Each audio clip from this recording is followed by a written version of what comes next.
Alright, so in month 1, you get a homework assignment. This is video number 3, and he shows you this homework assignment. Alright, this is something you gotta do every day for the daily stuff. I'll show you.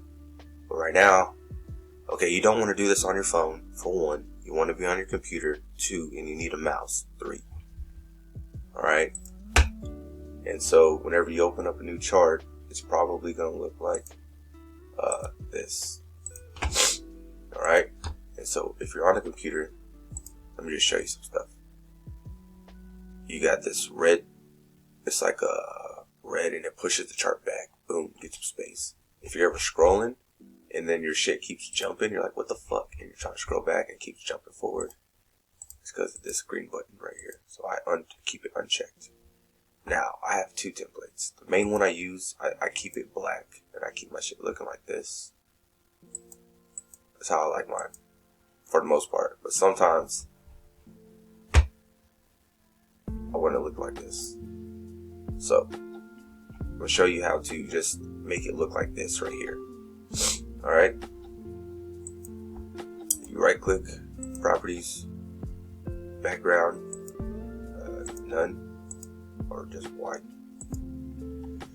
Okay, foreground, this is your foreground, these numbers right here. If they're white, then you can't see your crosshairs, so make it black.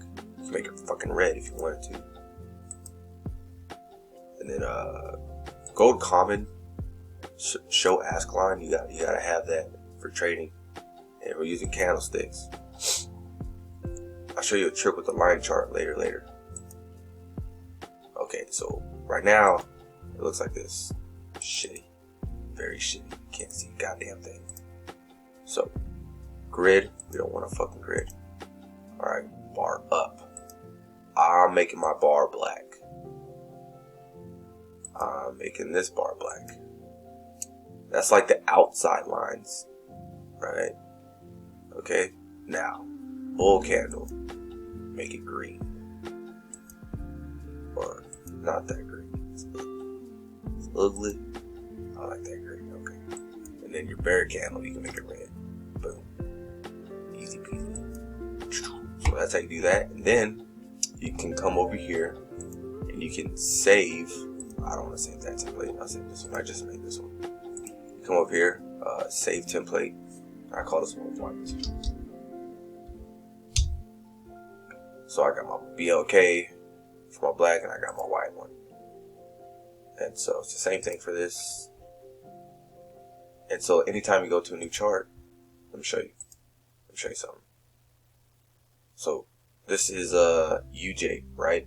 And so now if I wanted to do GBP, JPY, GJ, I drag it. Boom. Now I have, it's automatically on this template. But if I do a new chart window, it's going to look like that. So if I drag another chart, EJ, it's going to have the same template.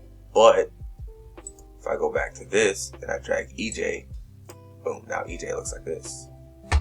So, yeah. And then in the future, when you're fucking around and you're trying to look at a million things, which you should not be doing, and you get like a big screen TV or like multiple monitors to watch this shit, which you will, let's just keep it simple.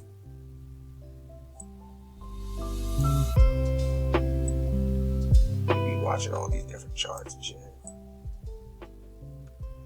And you just, you know what I'm saying? Yeah, shit like that. This is the Euro USD daily on the bottom, and this is the USD chef or Swissy, what he's teaching us on that thing. They move in parallel. They move like opposite of each other. Now I used to trade both of these like that, but I'm gonna show you something else. So Euro USD on the bottom, and then the US dollar on top. Where you at, bitch? That's called forgot what the fuck that shit's called. It's called fuck, I can't remember. Hold on. It's called an index or some shit. I can't fucking remember what that shit's called. bitch. Right. So, now these motherfuckers move damn near opposite of each other. And this is how you start to see confluences. Yeah.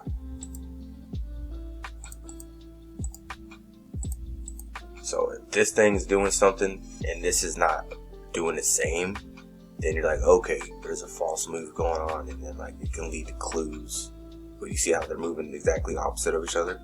So now you'll learn this later on, but I'm showing you how to set your shit up.